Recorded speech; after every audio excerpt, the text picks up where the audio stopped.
Buenas noches, hermanos. Me da gusto de ver varios de la iglesia El Sembrador y también de otras iglesias.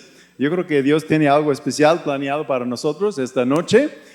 Es mi privilegio de presentarles el hermano David Ruiz, que está visitando a nosotros casi toda una semana en Puebla. Y ayer estuvo en el seminario, en la capilla, y anoche con la iglesia Sinaí, y hoy está aquí con un formato especial que voy a compartir en un momento. Pero Pastor David ha estado sirviendo como pastor en Guatemala desde los 80s y ha estado promoviendo un movimiento de misiones en toda Latinoamérica, y está conocido en 75 países donde ha compartido la palabra de Dios. Y su pasión de animar a las iglesias de ser discípulos para ser iglesias sanas y fuertes. Y también sirvió como presidente de Comibam, una organización que está animando a todos los países en Latinoamérica de participar en misiones. Estuvo desde 97 hasta 2006 como presidente, segundo presidente de este movimiento.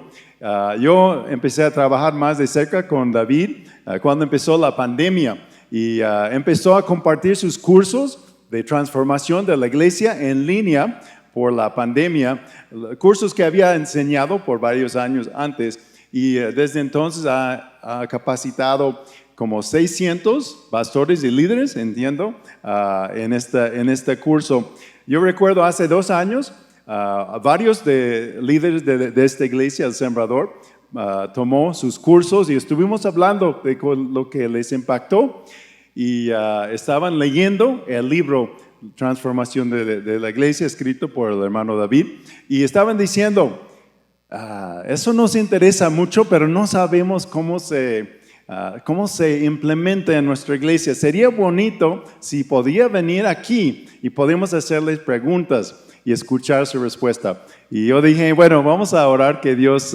traiga al hermano, y Dios ha contestado esta oración. Entonces, los líderes han preparado varias preguntas acerca de cómo implementar esta idea de hacer discípulos para cumplir la gran comisión, y él va a estar compartiendo en este formato en esta noche. Entonces, vamos a recibir al hermano David. Gracias por venir con nosotros, y yo sé que Dios te va a usar para seguir levantando una fuerza misional aquí en México. Hermanos, muy buenas noches.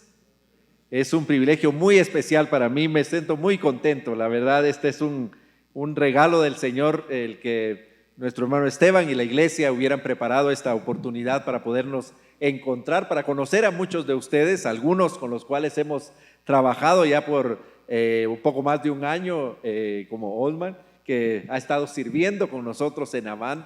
Y esta iglesia ha sido de gran apoyo para nuestros hermanos Greenwatch, que tienen un papel muy significativo en lo que estamos haciendo en este momento. Pero lo que más me impactó es esta oportunidad en la que pude tenerlos a ustedes en este curso, ver su actitud y su deseo de aprender. Así que yo me siento muy contento de poder estar acá. Hacemos esto en la plataforma de la Red de Iglesias Misionales, que es una forma de unir a las iglesias hispanoamericanas que tienen el deseo de poder colaborar para alcanzar a sus comunidades y al mundo con el Evangelio de Jesucristo. La meta de la red es ayudar a las iglesias para desarrollar una capacidad para ser iglesias misionales. Lo que hemos hecho es esta comunidad de iglesias, de pastores, de líderes, de miembros interesados de la iglesia, para poder revisar el texto bíblico y renovar en nosotros esa concepción y ese entendimiento de qué es la iglesia.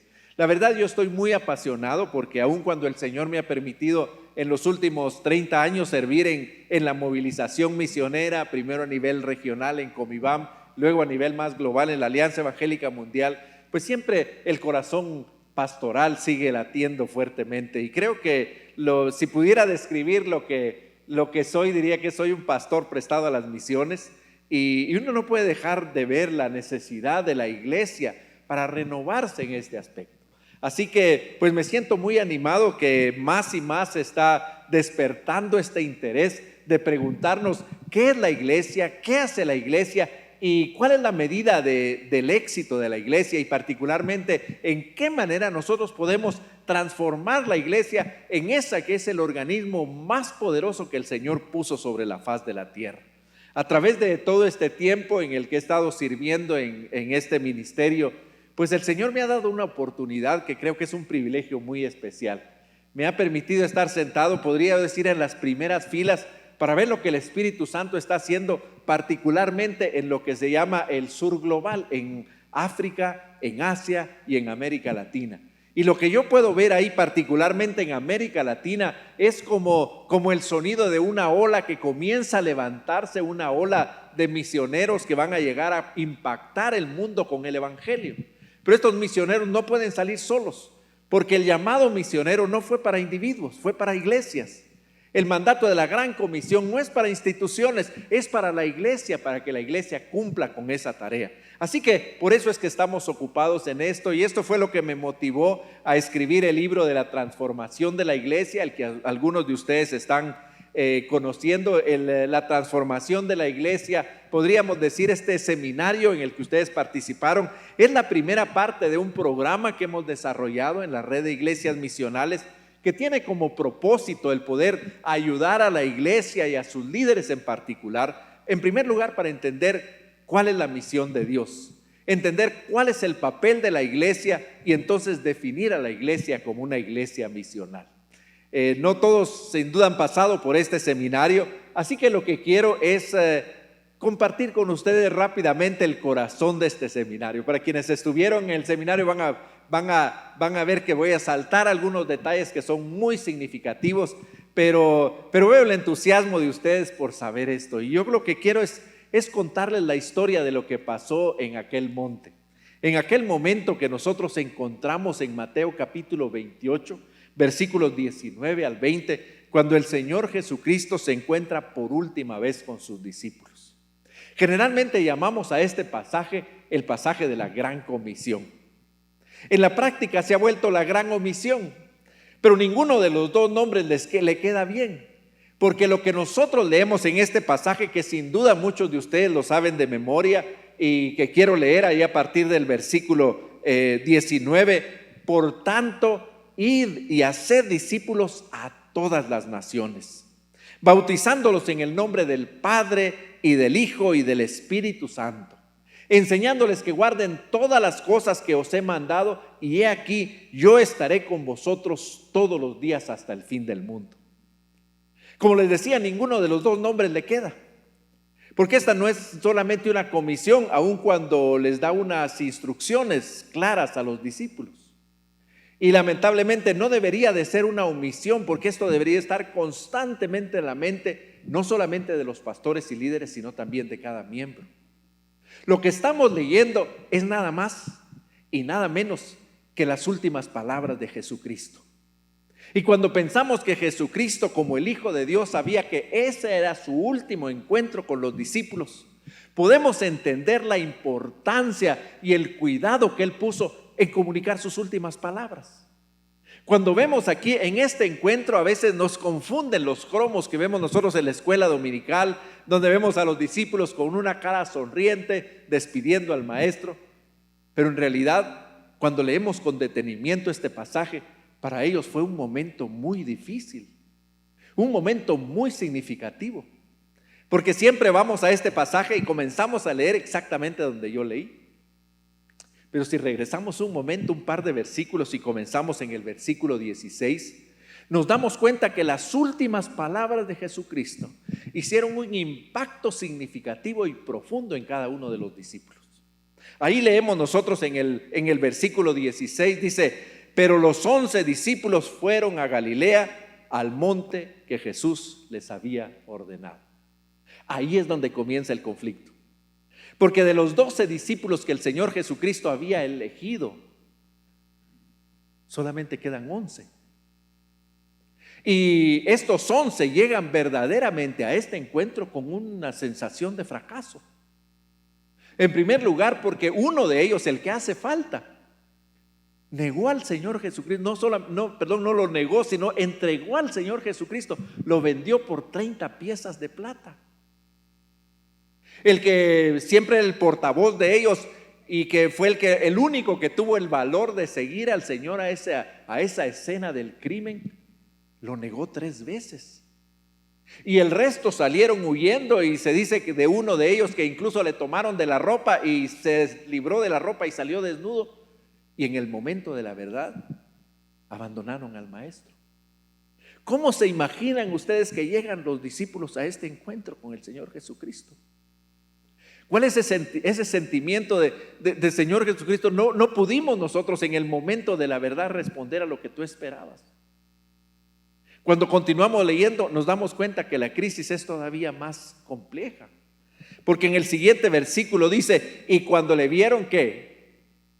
Le adoraron, pero algunos que nunca nos imaginamos que este pasaje, que las últimas palabras de Jesucristo fueron dadas a un grupo de discípulos que venían con esa sensación de fracaso y en medio de dudas. Y uno se pregunta, ¿por qué dudaban? Y tal vez alguno rápidamente podría pensar, bueno, tal vez dudaban que Él fuera el Hijo de Dios. De ninguna manera. Porque dice que cuando le vieron, ¿qué? Le adoraron. Y ellos estaban muy claros que solamente podían adorar al Dios verdadero. Pero dudan a pesar de eso. ¿De qué dudaban los discípulos? ¿Será que dudaban de que Él estuviera en cuerpo completo ahí, que verdaderamente hubiera resucitado y que no fuera una imaginación de sus mentes atribuladas? Por supuesto que no. Y el Señor Jesucristo había tomado cuenta de eso, se había presentado delante de ellos, y cuando tuvieron dudas incluso les invitó para que metieran su mano en el costado y que tocaran sus heridas. Comió con ellos, así que ellos están seguros que Él verdaderamente murió, verdaderamente resucitó y que está en este momento para el encuentro final con ellos. ¿De qué dudaban entonces? Cuando vemos esos 2 pasajes, en realidad debemos de recuperar este sentido, que lo que dicen las últimas palabras de Jesucristo responden a esta comunidad de discípulos que saben que este es el último encuentro con el Señor Jesucristo, que saben que no lo verán más y que el Señor ha terminado su labor, pero que los ha estado preparando a ellos en este último trayecto hacia Jerusalén para que ellos tomen su lugar. Por eso dudan, por eso tienen temor, porque ellos consideran que no son dignos de tomar esa responsabilidad tan grande. Que si ellos lo negaron allá, ¿cómo van a ser capaces de llevar esto adelante? Entonces, cuando pensamos en eso y volvemos a leer las últimas palabras de Jesucristo, se vuelven para nosotros un sabor dulce a los labios. Lo primero que les dice es: toda autoridad me es dada en los cielos y en la tierra. Lo que el Señor Jesucristo le está diciendo: miren, no importa que ustedes son un puñado ya solamente de 11, toda autoridad me es dada en los cielos y en la tierra, y con esa autoridad yo les doy ahora la instrucción de comenzar a moverse. Esa es la parte más importante aquí del pasaje, porque Él les recuerda que su autoridad no comenzó en ese momento, sino es una autoridad que Él ha tenido sobre cielo y tierra, y que ahora con esa autoridad Él les da a ellos la comisión de comenzar esta trayectoria para cumplir su deseo de establecer su propia iglesia. Pero no se queda ahí, sino que les dice: por tanto, id y haced discípulos a todas las naciones, bautizándolos en el nombre del Padre, del Hijo, del Espíritu Santo, enseñándoles que guarden todas las cosas que os he mandado. Y termina diciéndoles: y aquí yo estoy con vosotros todos los días hasta el fin del mundo. Cuando nosotros pensamos en esto, nos damos cuenta entonces de otro error que también cometemos, de reducir este pasaje a creer que estas últimas palabras de Jesucristo lo único que dicen es enviar misioneros, que por tanto id, nosotros lo entendemos que dice: por tanto manden algunos y el resto quédense sentados. Cuando en el pasaje paralelo en Lucas capítulo 24, el Señor Jesucristo les dice: pero quedaos sentados en Jerusalén hasta que recibáis el poder de lo alto. Lo que les está diciendo es que no hay chance de quedarse sentado, que no pueden comenzarse a moverse, que no se pueden comenzar a mover en tanto que el Espíritu Santo no desciende. Pero cuando haya descendido, no debe haber fuerza humana que detenga a la iglesia en un solo lugar. Esa es la riqueza de este pasaje.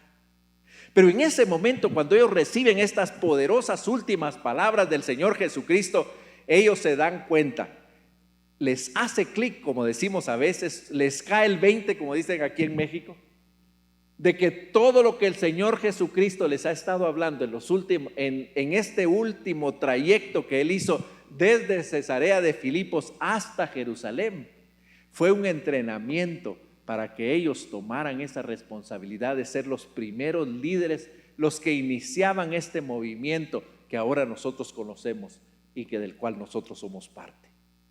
De eso quisiera llevarlos, porque cuando el Señor Jesucristo subió a las nubes, lo que nosotros leemos en el libro de los Hechos es que un ángel les tocó el hombro y les dice: ¿y ustedes? ¿Por qué están viendo para arriba? El que se fue va a volver, pero mientras tanto ustedes hagan lo que deben de hacer. Y ese es el llamado que el Señor tiene para la iglesia. Y en ese momento, cuando ellos se dieron cuenta, comenzaron a recapitular cada una de las cosas que el Señor les había hablado. Y ahí es donde comienza, como dicen algunos comentaristas de este evangelio según San Mateo, que este evangelio hay que leerlo en reversa. Porque se entiende cuando nosotros comenzamos desde las últimas palabras de Jesucristo, porque ahí dijeron ellos: ahora entendemos lo que dijo allá en Cesarea de Filipos. Y volvieron rápidamente al capítulo 16, imaginémonos esto para hacer esa trayectoria. Vuelvan al capítulo 16 y allá a partir del versículo 13, ellos tuvieron que recordar cómo el Señor Jesucristo les habló a ellos de lo que significaba la iglesia y de lo que era la iglesia. Allí en ese pasaje ellos recuerdan que cuando el Señor Jesucristo les preguntó: ¿quién dice la gente que es el Hijo del Hombre? Ellos comenzaron a decir lo que oían. Bueno, habían oído de Herodes, que decía que era quizá Juan el Bautista el que había degollado. Así que le dice: algunos dicen que eres Juan el Bautista. Y luego dice: bueno, otros dicen que eres Elías, otros creen que eres Jeremías. Y algunos creen que eres alguno de los profetas. Y él le dice: ¿y quiénes dicen ustedes que soy yo? Y ellos hacen una declaración que podemos decir una declaración gloriosa y poderosa. Ahí, como el Señor Jesucristo da testimonio después, el apóstol Pedro hace una afirmación contundente de quién es Jesucristo y cuál es el propósito de su venida. Y le dice: tú eres el Cristo, el Hijo del Dios viviente. Yo estoy seguro que en ese momento, cuando él terminó de decir esas cosas, sin duda hubo un sismo global en todo el universo, porque en ese momento la humanidad había logrado por la guía del Espíritu Santo poder sintetizar toda esa historia que venía desde Génesis capítulo 3 versículo 15 hasta este momento en el que el Señor Jesucristo estaba anunciando el inicio de la iglesia. Porque eso es lo que precisamente el Señor Jesucristo hace. Ahí cuando vemos nosotros en el versículo 18 dice: y yo también te digo que tú eres Pedro, y sobre esta roca edificaré mi iglesia. Y esa roca es precisamente esa afirmación gloriosa. El tú eres el Cristo, el Hijo del Dios viviente, define que la iglesia es una iglesia universal. Que ahora esta comunidad universal de creyentes, este pueblo de Dios, y llama mucho la atención, que no dice edificaré una iglesia, tampoco dice edificaré la iglesia, sino que dice edificaré ¿qué? Mi iglesia. Y él define que a partir de este momento, esta nueva comunidad de hijos de Dios, o esta nueva comunidad del pueblo de Dios, o esta nación del nuevo pacto, como la llama más adelante en el capítulo 21, ahora ya no está formada por gente que viene de alguna de la genealogía de las 12 tribus de Israel. Ahora, para ser parte de la iglesia, lo que pueden hacer personas de cualquier pueblo, de cualquier etnia, de cualquier nación y de cualquier lengua, es declarar que Jesús es el Cristo, el Hijo del Dios viviente. Y Él promete no solamente eso, sino que promete que Él mismo va a participar en que esa iglesia sea una entidad poderosa, que tenga todo lo que la iglesia necesita. Él dice: yo voy a edificar mi iglesia. Yo mismo voy a ser el perito arquitecto. Yo mismo voy a ser el constructor que ponga cada una de las piedras de esa iglesia en su lugar y que las envíe a donde yo quiero que esté, para que la iglesia llegue hasta lo último de la tierra. Pero también les dice: la iglesia es una iglesia poderosa. Es el organismo más poderoso sobre la faz de la tierra, porque ni siquiera las puertas del Hades prevalecerán contra ella. Así es como comienza la historia, y eso es lo que viene a la mente de los discípulos. Cuando ellos se dan cuenta: no, ahora nos toca a nosotros iniciar ese proceso para hacer presente esa iglesia que el Señor anunció allá en Mateo capítulo 16.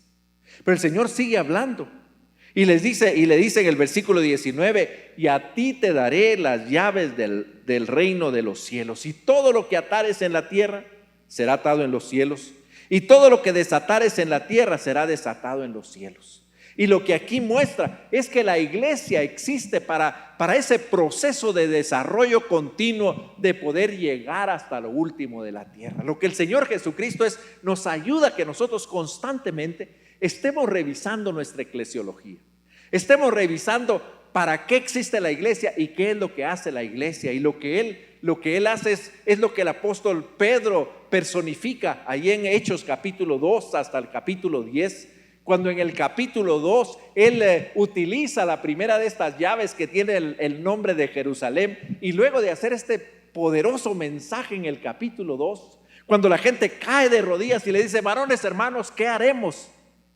Él mete su mano al bolsillo, saca su llave que dice Jerusalén, la mete en esta gran cerradura y dice: arrepentíos y confiese cada uno sus pecados y recibirán el don del Espíritu Santo.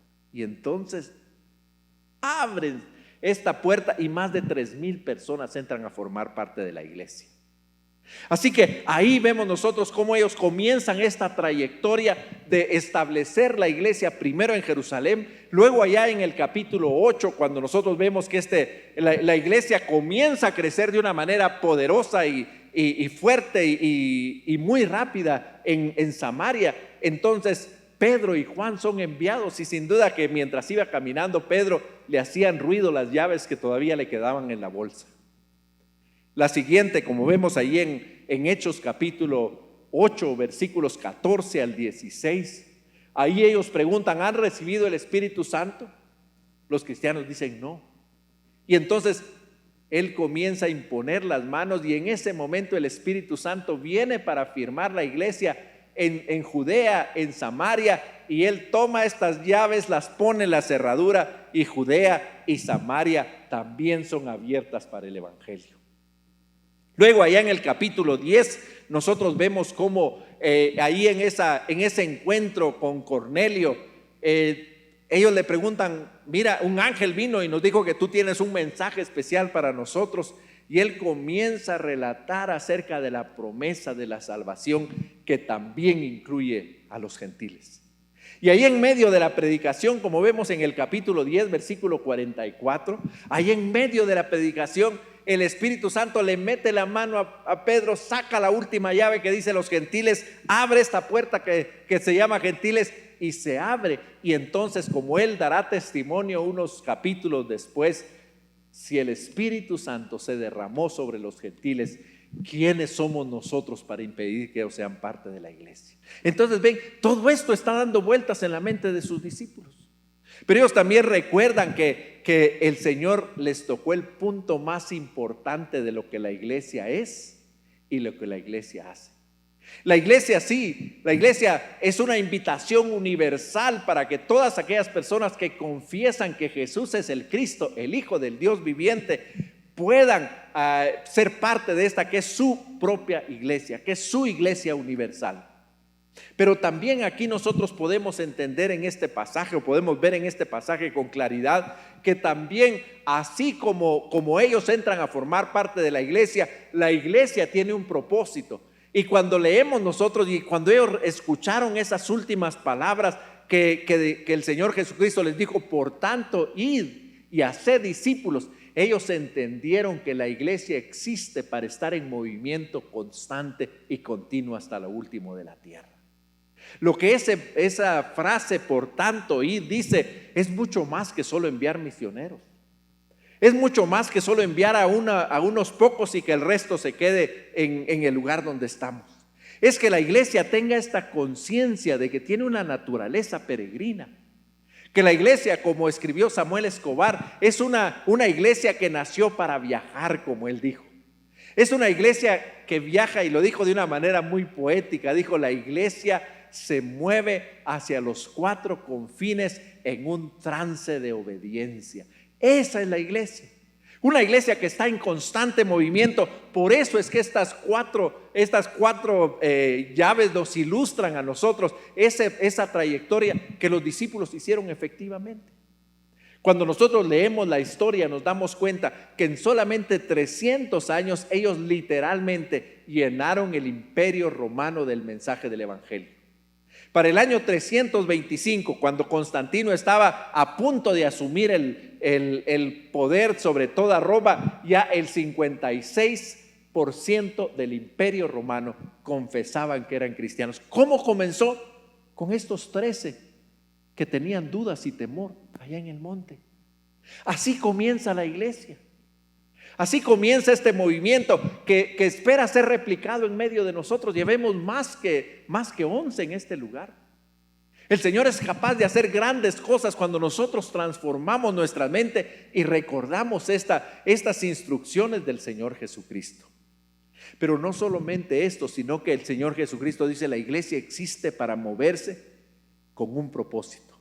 Y dice, por tanto, id y que haced discípulos en todas las naciones. Y esa es la parte más importante. Porque miren cómo viene de lo más general a lo más específico. La iglesia es una invitación a todas las naciones para ser parte de ella. Deben confesar que Jesús es el Cristo, el Hijo del Dios viviente. La iglesia invita a todos los cristianos para que sean parte de este proceso de avanzar y de evangelizar hasta lo último de la tierra. Pero a cada uno de los discípulos el Señor lo llama a un proceso de transformación personal. Y eso es justamente lo que leemos en el versículo 24. Y es quizá la clave, y podríamos decir el clavo de la iglesia en estos momentos. La clave, porque esa es la forma como demostraron los discípulos que fueron capaces de reproducir la iglesia sin internet, sin aeroplanos, sin automóviles, sin carreteras de alta velocidad como las que nosotros tenemos o los medios de comunicación tan rápidos. ¿Cómo hicieron ellos para avanzar y proveer a la iglesia un crecimiento de un 40% cada 10 años? Una explosión demográfica. La respuesta es un discípulo a la vez. Así avanzaron ellos, discípulo por discípulo. Y entonces, ¿qué significa un discípulo? Aquí lo dice en el versículo 24.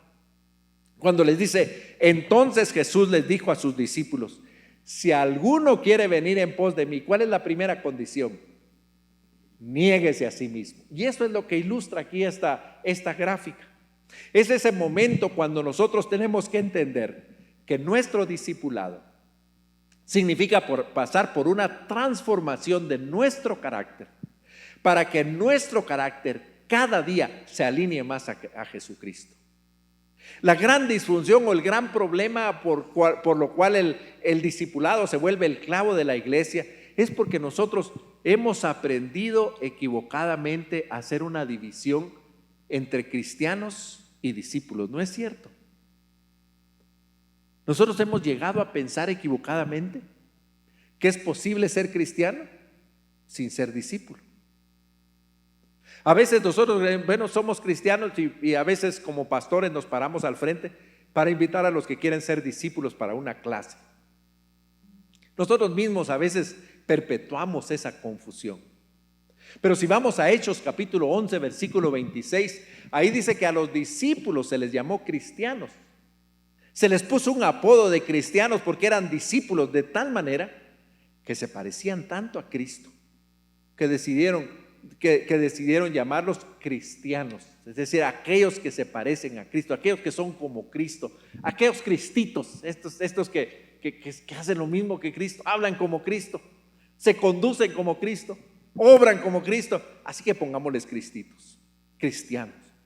Entonces ven, esa es la clave. Lo que está diciendo es que nuestro carácter debe representar en todos los lugares que nosotros nos parecemos a Cristo, de tal manera que nos ganemos ese apodo de cristianos. Como discípulos, nosotros debemos de ganarnos ese apodo de cristianos. Y no es un apodo gratuito, es un apodo que demanda que nosotros muramos a nosotros mismos, que nos olvidemos de nuestro propio yo para que el Señor crezca en nosotros. Así que para quienes estuvieron en el seminario, hemos puesto 3 frases que nos van a ayudar a recordar estas características. La primera frase es que un discípulo es aquel que es lo que el Señor quiere que sea. Repitamos todos juntos: un discípulo es aquel que es lo que el Señor quiere que sea. Yo creo que podemos hacerlo mejor. ¿Qué les parece? Un discípulo es aquel que es lo que el Señor quiere que sea. Es decir, que se ha negado a sí mismo para que el Señor crezca en él y su carácter cada día está más como él. Un discípulo es aquel que es lo que el Señor quiere que sea. Pero continúa diciendo: tome su cruz. Y esto es bien interesante porque muchas veces nosotros creemos que tomar su cruz tenía que ver con el sufrimiento. Y por cierto que el discipulado implica el sufrimiento. Cuando nosotros somos discípulos auténticos de Jesucristo, estamos expuestos al sufrimiento. Pero aquí cuando el Señor Jesucristo les dice tome su cruz, no les está hablando acerca de ese sufrimiento, porque ellos ni siquiera se imaginaban. Si ustedes ven el mismo Pedro le dice al Señor cuando Él les anticipa que va a morir, no, ni siquiera permitas que eso suceda. De lo que les está hablando es de algo que ellos conocían claramente, de la crucifixión. Josefo, en su libro sobre la historia de los judíos, él escribe que en el tiempo de Jesucristo,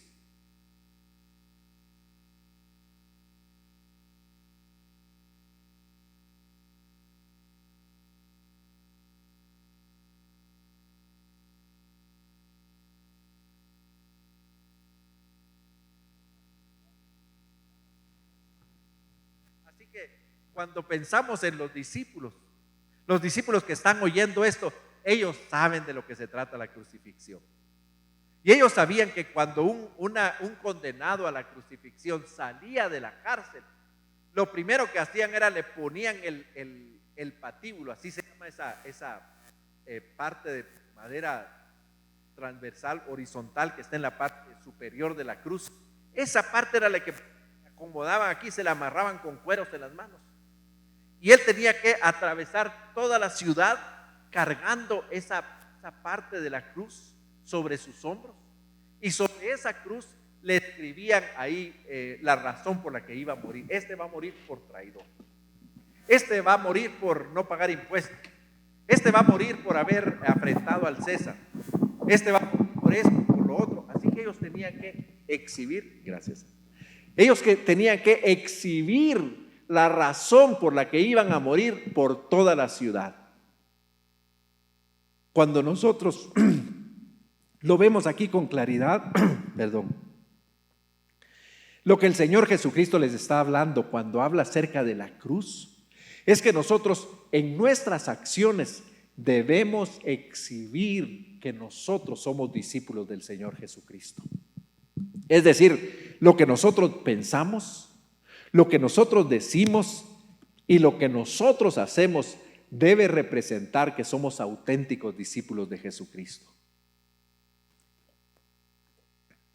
Entonces, nuestra segunda característica de un discípulo es la siguiente: un discípulo es aquel que hace lo que el Señor quiere que haga. ¿Podemos repetirla todos juntos? Un discípulo es aquel que hace lo que el Señor quiere que haga. Digamos las dos juntas ahora. La primera: un discípulo es aquel que es lo que el Señor quiere que sea. La segunda: un discípulo es aquel que hace lo que el Señor quiere que haga. Y la tercera característica es muy sencilla, pero muy complicada. Es muy sencilla, pero demanda una incondicionalidad absoluta al Señor. Una sola palabra, pero poderosa. Y dice, sígame. Y sígame significa que cada uno de nosotros, si somos auténticos discípulos de Jesucristo, debemos estar dispuestos a seguirlo a donde quiera que el Señor nos envíe. Así nos envíe hasta lo último de la tierra o nos lleve hasta las últimas consecuencias. Pero si nosotros somos auténticos discípulos de Jesucristo, debemos estar dispuestos a seguirle, a escuchar su voz y a través de este proceso de transformar nuestro carácter para ser lo que el Señor quiere que sea. A medida que nosotros estamos creciendo en nuestra obediencia para hacer lo que el Señor quiere que hagamos, nosotros vamos creciendo en nuestra incondicionalidad y llegamos a estar dispuestos para ir a donde el Señor nos envía. Así que la tercera característica es la siguiente: un discípulo es aquel que va a donde el Señor lo envía. Repetimos todos juntos: un discípulo es aquel que va a donde el Señor lo envía. ¿Podemos decir las tres? Ahora sí ya tenemos la ayuda a memoria ahí para esto. La primera: un discípulo es aquel que es lo que el Señor quiere que sea. El segundo: un discípulo es aquel que hace lo que el Señor quiere que haga. Y la tercera: un discípulo es aquel que va a donde el Señor lo envía. Esto entendieron claramente los discípulos allá en el monte. Y ellos bajaron del monte a ser discípulos. Y en este hacer discípulos les llevó a todas las naciones y llenaron todo el mundo conocido en ese momento. Cuando nosotros vemos algunos elementos de estos muy interesantes. Por ejemplo, cuando nosotros leemos la historia, nos damos cuenta que la mayoría de estos 11 que estuvieron allá en el monte murieron en forma violenta por causa de predicar el evangelio.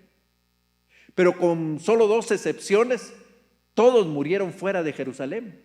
Incluso Tomás se cree que murió, según la tradición, que murió en la India, asaeteado ahí por aquellos a los cuales le estaba predicando el evangelio. Los discípulos entendieron que la iglesia existía para moverse y que como resultado debía ser discípulos en todos lados. Ellos entendieron algo que nosotros queremos afirmar en medio de todo este proceso y en este acercamiento como la iglesia. Y yo quiero invitarles a que todos leamos juntos lo que dice aquí, que es la descripción que este capítulo 16 puso claramente en la mente de sus discípulos y que nosotros la podemos verbalizar de esta manera. ¿Podemos leerla todos juntos, por favor? Dice: el cristiano incondicional es aquel que ha sido llamado por el Señor a vivir cerca de Él, que recibe en forma cotidiana la guía, el poder y el desafío por medio de una disciplina diaria de oración, lectura de la palabra y testimonio. Y entiende que el enfoque más importante de su ministerio son las personas, todas aquellas que se requiere que les haga bien.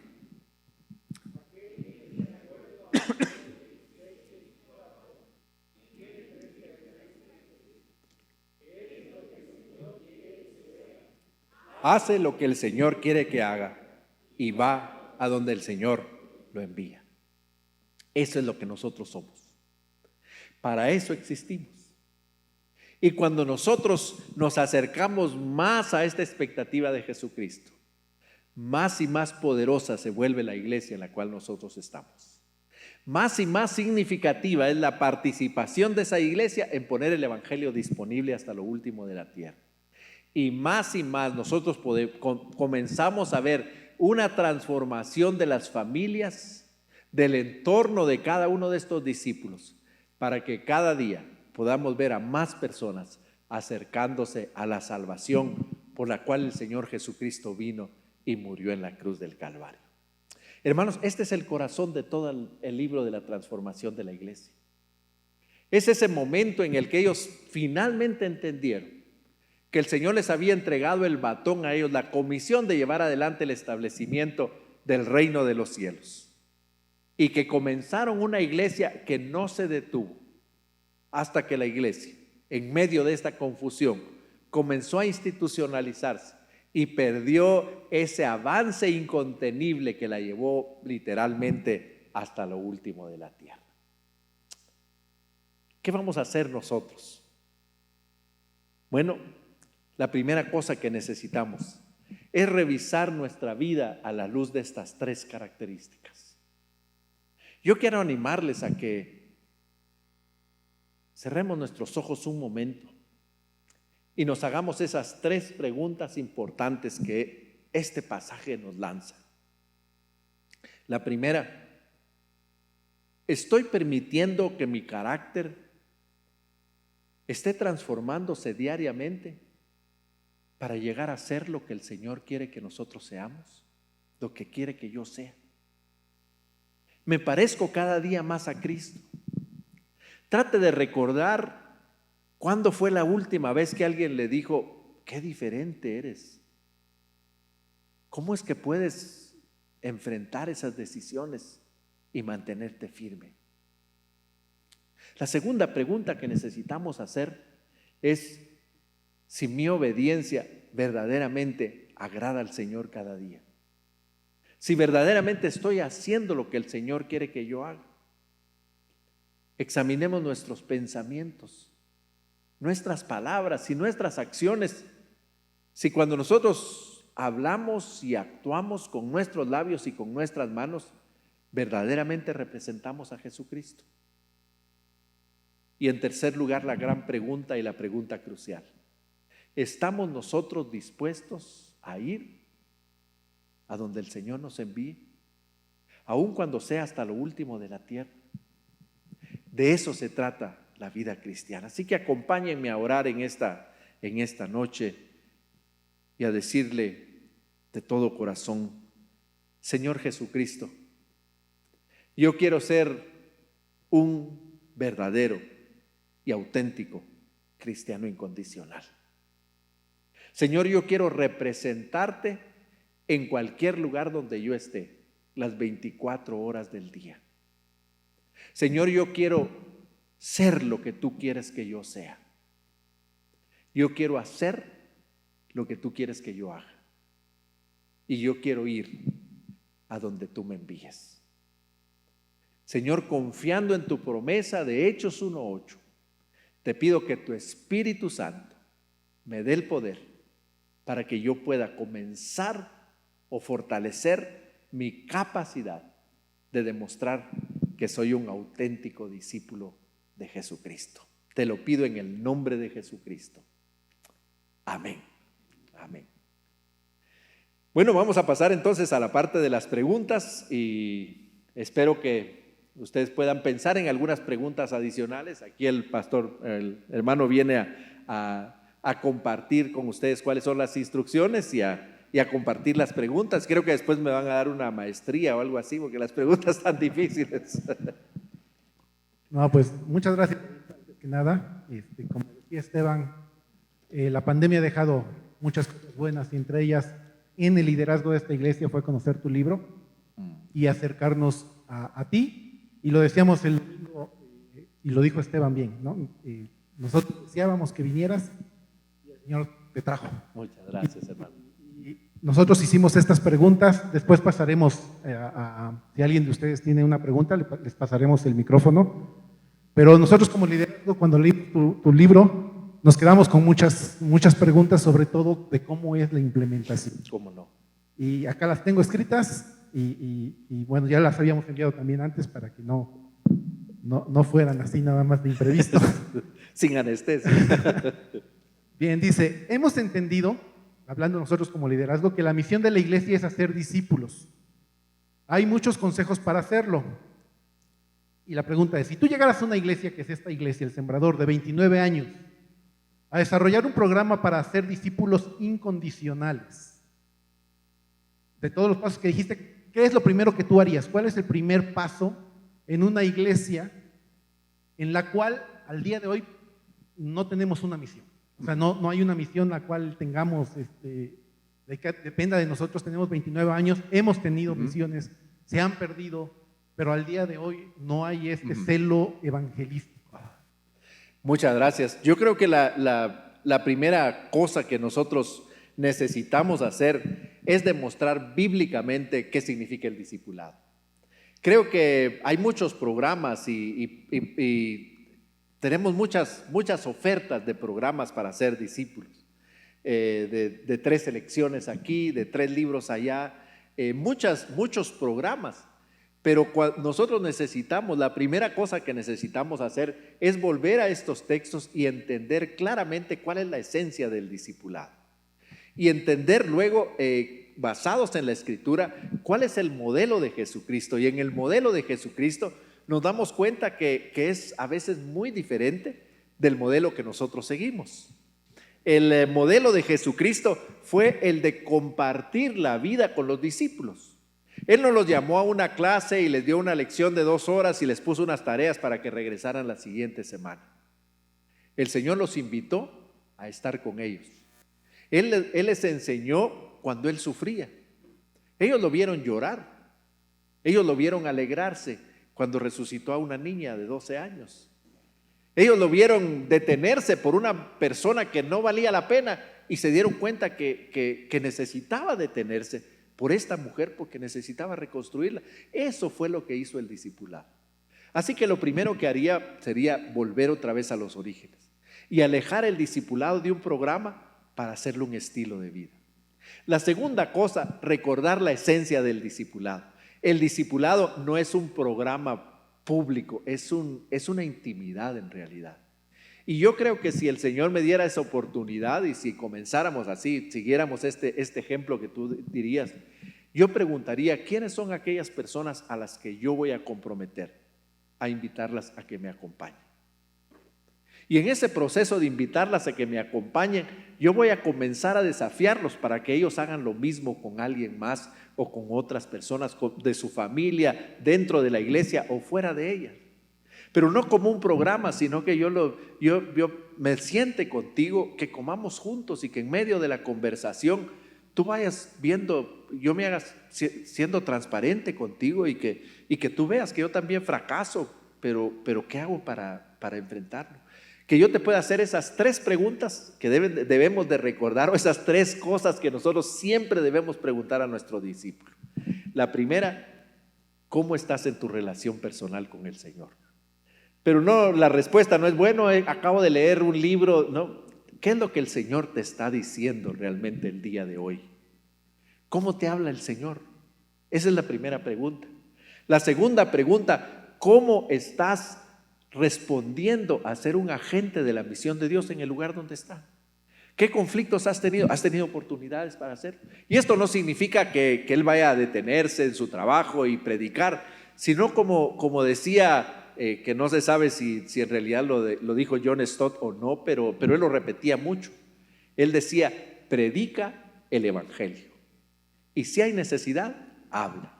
Y la tercera cosa, pues ya la primera, pues el aspecto bíblico. El segundo, el iniciar este grupo conmigo. Y la tercera, recordar constantemente a la iglesia que el Señor nos mandó a hacer discípulos. El mandato es hacer discípulos, no ser discípulos.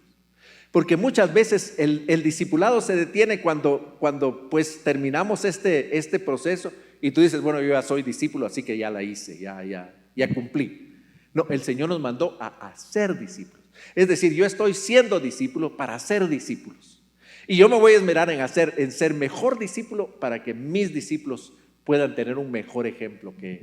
Esas serían las 3 cosas. Perdón que me extienda tanto, pero esto me apasiona mucho. Muchas gracias, David. Segunda pregunta. Siempre hay gente que no quiere involucrarse. Desafortunadamente son los más. Al no estar tan inmersos en las actividades de la iglesia, su conocimiento de las actividades, de los cambios, hacia dónde vamos, no los llegan a entender, a menos que casi personalmente se les esté animando a participar y explicando los cambios en la iglesia. Esto drena mucho la energía. La pregunta es, con base a este trasfondo, ¿Es sano concentrarse solamente en los que sí quieren trabajar o en los que ya tienen un ministerio? Entendiendo que en nuestra iglesia no hay alguien de tiempo completo. Todos los líderes trabajamos, dividimos el tiempo entre trabajo, familia y ministerio. Esa es una de las preguntas. ¿Hacia qué grupo nos vamos a enfocar? Sí. Yo creo que lo que nosotros necesitamos recuperar, luego de recuperar este concepto del discipulado, debemos de recuperar el concepto de la iglesia como comunidad. Y yo creo que el aspecto de la iglesia como comunidad es tratar de repensar un poco. Yo creo que esa es la oportunidad que ustedes tienen.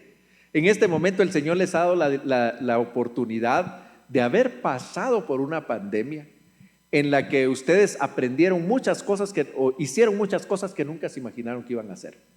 Y no me refiero solamente al aspecto de los medios electrónicos, sino el hecho de estar pensando cómo estaban sobreviviendo los cristianos que no estaban viniendo a la iglesia.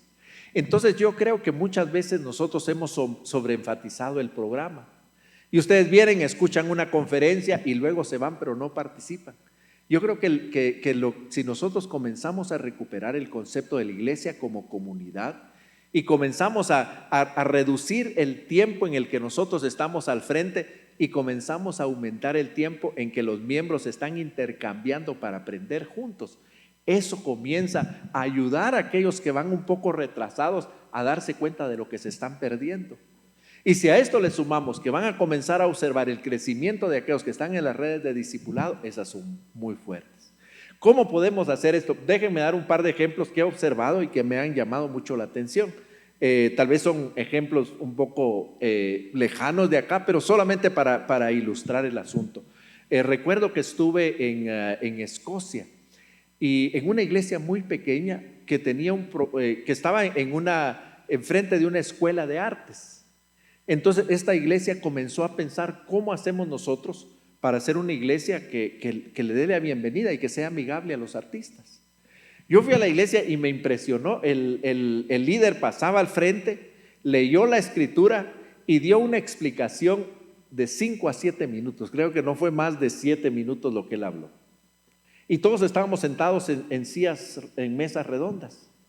Y entonces dijo, bueno, ahora vamos a interpretar esto en formas creativas, con toda la creatividad que el Señor nos ha dado.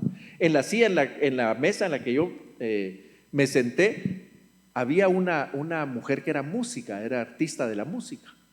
Y entonces nos dijo, bueno, yo soy música, así que lo vamos a interpretar con música. Y yo para la música, así, mire, desentono hasta tocar el timbre.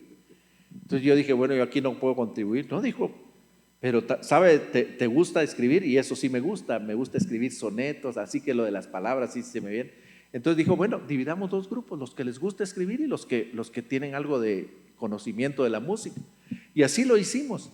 Y ella nos dio una clase, miren, en 5 minutos nos dijo cómo se tocaba una guitarra, cómo se interpretaban las letras con A, B, no sé si los músicos saben de esto, pero A, B y C. Y no me lo van a creer, pero nosotros tomamos ese texto, comenzamos a pensar qué significaba para nosotros y terminamos con una canción. Y yo dije, wow, ¿cuánto aprendí de este texto? Y no se me olvida ese texto de la mente. Entonces, esta es una ilustración, por ejemplo, en la que nosotros tenemos que pensar creativamente. La otra cosa es que debemos de pensar que cuando nuestros miembros salen de aquí, es cuando realmente cuando realmente enfrentan las dificultades. Entonces, como líderes, la gran pregunta que nosotros tenemos que hacer, ¿cómo estamos preparándolos a ellos para cuando salgan? Porque generalmente los preparamos para cuando estén aquí. Les enseñamos cómo servir en la iglesia, cómo recibir a los invitados, cómo dirigir las clases de los niños. Les enseñamos para cómo vivir aquí, pero este es el tiempo más pequeño. Cambiemos el enfoque y preparémoslos para la vida que tienen cuando se cierra la iglesia. Tercera pregunta. La parte del libro Transformación de la Iglesia que causó más conversación entre el liderazgo fue el capítulo 8, una mejor segmentación de la iglesia. Sobre todo la pregunta que haces en la página 83. ¿Cuánto tardaremos en darnos cuenta de que el sistema no funciona? ¿O cuántos jóvenes más tendrán que perderse para que nos demos cuenta de que necesitamos reevaluar la forma en que segmentamos la iglesia. Entendemos muy bien la manera que explicas de segmentar la iglesia de acuerdo a 1 de Juan, capítulo 2, versículo 12 al 14. Niños, jóvenes y padres de acuerdo a la etapa que están viviendo en su crecimiento espiritual. Hay varias preguntas aquí. La primera ¿es válido pensar en eliminar los grupos en la iglesia divididos por edad para poder trabajar en esta nueva segmentación? Lo anterior es debido a que hay falta de maestros y no se podría, al menos al principio, tener ambos grupos sin saturar demasiado a la gente que ya está trabajando. Muy bien. No sé si me pueden conectar de nuevo la computadora para ilustrar esto en una gráfica un poco más rápida. Como recuerdan, pues lamentablemente no pudimos incluir tantas gráficas con tanto colorido en el libro, pero quisiera volver otra vez a recuperar esta gráfica donde se habla de la segmentación de la iglesia. Y como recuerdan ustedes, hablamos de la segmentación tradicional, que es en grupos de edades. Y la pregunta es, bueno, ¿debemos de quitar los grupos de edades y comenzar o pueden convivir ambos? Lo que decíamos es que el problema que nosotros enfrentamos no es la división por edades, sino las premisas que nosotros tenemos. Y en las premisas, la primera es que creemos que a los niños los dividimos en estas clases para entretenerlos, es decir, para que los adultos puedan crecer. Les damos algunas clases, pero a veces no les ayudamos a ellos a aprender cómo vivir. Otra premisa equivocada que hay en algunas iglesias es que a los jóvenes pues hay que mantenerlos lejos de los problemas para que no se metan en conflictos, y entonces los entretenemos ahí con algo y a los adultos los educamos. Pero en realidad lo que nosotros estamos llamados es a educar a todos desde que comienzan, porque el problema es que cuando educamos a los adultos muchas veces ya es demasiado tarde. Entonces, la propuesta que se hace aquí, basada en este pasaje de Juan capítulo 2, versículos 12 al 14, es que nosotros, siguiendo este pasaje, podamos segmentar la iglesia en estos tres grupos. Los hijitos, que son aquellos que son recién convertidos, que todo lo que conocen es que el Señor les ha perdonado sus pecados.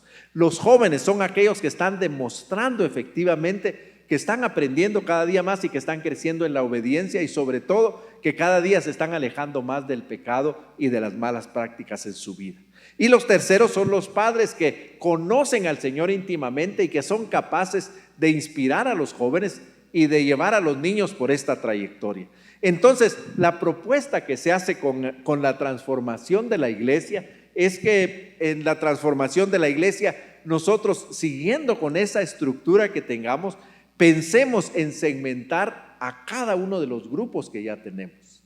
Es decir, ayudar a los que están liderando cada uno de estos grupos para que puedan identificar quiénes son los niños dentro de los niños. Es decir, aquellos que recién han conocido al Señor Jesucristo, aquellos que no tienen un trasfondo cristiano evangélico y que necesitan entender las bases de la vida cristiana. Entender quiénes son los jóvenes dentro de estos niños. Es aquellos niños que muestran interés, son maestros de niños, saben que hay niños que sobrepasan a la media, que muestran un interés, que quieren leer y que siempre están preguntando, y que cuando dicen, bueno, ¿quién leyó? Alguien más que lo haga. Pedrito, tú no, alguien más, ¿cierto o no es cierto? Pues que identifiquemos a ellos y que entonces a estos niños les demos la responsabilidad y les pongamos el ojo para ayudarlos a que lleguen a ser padres. Y vemos también a otros niños que siempre están preocupados por aquellos que vienen detrás.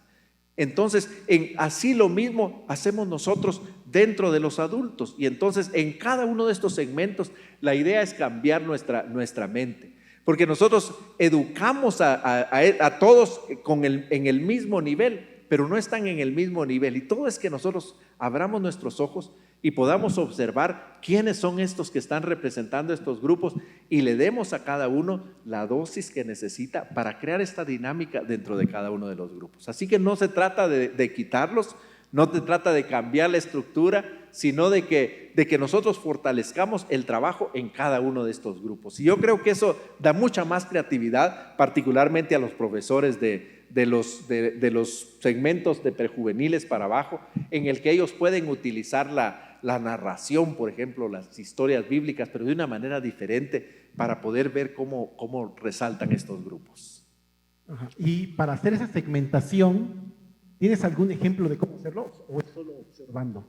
Pues yo creo que en el libro de la transformación de la iglesia presento un esquema que voy a ilustrarlo aquí hasta el final de él, en donde nosotros, si nos imaginamos aquí, yo creo que hay algunas definiciones en el libro, ahí en el capítulo, me parece que es el capítulo 11, nos muestra cuáles son los logros que tenemos nosotros que tener en cada uno de estos tres grupos. Dentro de los niños están aquellos, en primer lugar, que no conocen al Señor o que recién son convertidos, que están asistiendo recientemente a la iglesia, aunque vengan de otras iglesias. Pero también ahí debemos nosotros incluir dentro de los niños aquellos que están pasando por alguna dificultad. Por ejemplo, ustedes como maestros y hablo con los maestros de niños porque ahí es donde a veces pensamos que es más difícil observarlo, pero las cosas se ven más claras. Pero ustedes pueden observar a un niño que es como este Pedrito que está levantando la mano todo el tiempo, pero sus padres comienzan a tener problemas en el hogar y él pierde ese interés, ¿no es cierto? Entonces ahí él vuelve otra vez a este momento en que él necesita más atención de parte nuestra. Entonces, ahí vemos nosotros dentro de este primer segmento que lo que nosotros tenemos que enfocarnos es identificar a aquellos que han madurado de tal manera que pueden recibir, que llegan a recibir a Jesucristo dentro de que nuestro enfoque es en que ellos lleguen a conocer al Señor Jesucristo y que ellos puedan tomar decisiones como el bautismo si ya están en edad de hacerlo y que tomen decisiones de asistir fielmente a la iglesia. En mi iglesia, cuando estuvimos ahí, estoy seguro que también sucede aquí, muchas veces son los niños los que traen a los padres, ¿no es cierto? Entonces, cuando vemos nosotros eso, es que este niño ya dejó de ser niño y comenzó a ser joven. Y cuando vemos a un niño, pues es por la observación, pero como decía, en el programa ahí que presento en el capítulo 11, ahí pueden ver ustedes una instrucción básica que tenemos que dar en cada uno de estos grupos. En el segundo grupo yo diría que es el momento en el que nosotros tomamos a estos niños o a los jóvenes o a los adultos para que ellos puedan llegar a tomar responsabilidades de comenzar a discipular a otros para llevarlos por este camino. Y obviamente los padres son aquellos que ya exhiben una incondicionalidad. Pero espero que esto ayude, pero es observar, ¿no? Y yo creo que la que tú dices convivencia de diaria, en donde te das cuenta exactamente en qué nivel está la persona. Ahí ves donde se potencializa lo que decía del discipulado y la comunidad, porque entonces nosotros podemos conocer a cada uno de los niños. Porque ¿cómo vamos a identificar a este niño que desciende de ser joven a ser niño si nosotros no visitamos su hogar y si no sabemos cómo ayudarlo? Entonces, cuando formamos esa comunidad, ahí fortalecemos la iglesia definitivamente. Sí, David, gracias. Y otra de las preguntas que nos hacíamos en el liderazgo es, si tú, bueno, seguramente dijiste que en tu iglesia ya se implementó, pero ¿algún ejemplo de alguna otra iglesia o tu iglesia de cómo se fue implementando esta división nueva y con qué problemas se enfrentaron? Y si lo sigues teniendo ahora esa segmentación, o nada más fue un tiempo, o ya se quedó así esa segmentación para siempre. Pues cuando nosotros comenzamos a implementar esto, el primer desafío que tuvimos es que nosotros estamos educados a ver todo como un programa. Entonces la gente decía, bueno, entonces ahora estamos en este programa en el que hay niños, jóvenes y adultos. Entonces yo creo que la primera amenaza es que nosotros lo institucionalicemos. Por eso decía de nuevo, pensemos en términos de comunidad. Esto fue lo que nosotros aprendimos. La segunda cosa, no debe ser un proceso violento. No vamos a decir, nosotros cometimos ese error, dijimos, bueno, vamos a dejar de hacer estas actividades, anunciamos que íbamos a dejar de hacer esas actividades para fortalecer la segmentación que hicimos. Y eso fue un terrible error por lo que tú mencionabas en la pregunta anterior, porque habían algunos que iban muy retrasados, no entendían este momento y se desanimaron inmediatamente. Entonces creo que debemos de ir avanzando. Yo creo que si pudiera pensar en etapas, la primera etapa sería en donde nosotros nos sentemos con los líderes de cada uno de estos grupos para poder entender claramente y para compartir qué cosas podríamos observar y cómo podríamos identificar. Cuando ellos ya están comprometidos con eso, entonces comenzar paso a paso. Primero con el proceso de identificación, segundo con el proceso de definición, cómo vamos a ayudar a cada uno de los grupos, y entonces ya tercero sería la implementación. Bien, última pregunta porque no quiero alargarme mucho tampoco. Sí. ¿En qué momento del proceso de la transformación de la iglesia podríamos decir nosotros, ya estamos listos para tener nuestra primera misión allá afuera, hacer nuestra iglesia hija sin morir en el intento? ¿En qué momento ya podríamos decir eso? Mira, yo creo que necesitamos, ¿ustedes pasaron solo el primer curso o también el de la auditoría de la iglesia? Solo el primero. Bueno, entonces, eso es lo que me gustaría que pudiéramos hacer, de trabajar juntos para ir al siguiente curso, que es el de la auditoría de la iglesia. Porque en el curso de la auditoría de la iglesia, lo que nosotros trabajamos es precisamente eso, es poder entender que la iglesia cuando una iglesia es una iglesia misional, tiene que entender que cada uno de sus miembros es un agente de la misión de Dios. Tenemos un nuevo curso que va a comenzar ahora el 26 de abril, sí creo que es el 26 de abril, perdón, de noviembre. Te voy a pasar la dirección. Se llama Mi trabajo es mi misión. Y lo que estamos haciendo es, siguiendo el capítulo 9 del libro de la transformación de la iglesia, de desencadenar el potencial del ciudadano responsable. ¿Recuerdan este concepto del ciudadano responsable? Como aquel que tiene una profesión y que la desarrolla desde un aspecto bíblico. ¿Por qué estoy hablando de esto? Parece que me estoy yendo por las ramas, pero en realidad ustedes se van a sorprender al darse cuenta que hay miembros de su iglesia que están haciendo un impacto significativo para poner el evangelio en lugares donde la iglesia no puede llegar. Ahí ustedes se dan cuenta que sí, todavía no han hecho ese paso significativo de comenzar a enviar a alguien para atravesar una cultura, pero ustedes se van a dar cuenta que hay muchos miembros de su iglesia que están llevando el mensaje del evangelio a un lugar, a personas que quizá no van a venir aquí. Por ejemplo, alguien puede ir casa por casa, como hablaba con el hermano Moisés, y él va a estar tocando a personas que nunca están interesadas en la iglesia. Pero él es el agente de la misión de Dios que le está llevando. Perdón, hermano, estoy usando tu ejemplo, pero es el que tengo fresco aquí. Pero quizá hay alguien que está en una posición ejecutiva y que se reúne con ejecutivos que no les interesa la iglesia, pero que él es un testimonio vivo ahí. Entonces, recuerden que cuando hablamos del llamado misionero, hablamos de que hay 3 llamados que son igualmente importantes. Algunos miembros aquí han sido llamados para ser pastores o líderes. Otros han sido llamados para ser misioneros transculturales, pero hay otros, la mayoría, el 75% según nuestros cálculos, que han sido llamados para ser ciudadanos responsables. Es decir, estas personas que ya están aquí y que necesitan fortalecer. Así que yo les animaría a que como iglesia pudieran tomar este seminario. Yo te voy a enviar la información. Seguramente. Porque ahí entonces yo les puedo decir en este momento que sí, no tienen misioneros transculturales, pero ustedes se van a sorprender del impacto significativo que la iglesia ya está haciendo en lugares en donde ustedes no podrían llegar de otra manera si no fuera por estos agentes del reino de Dios.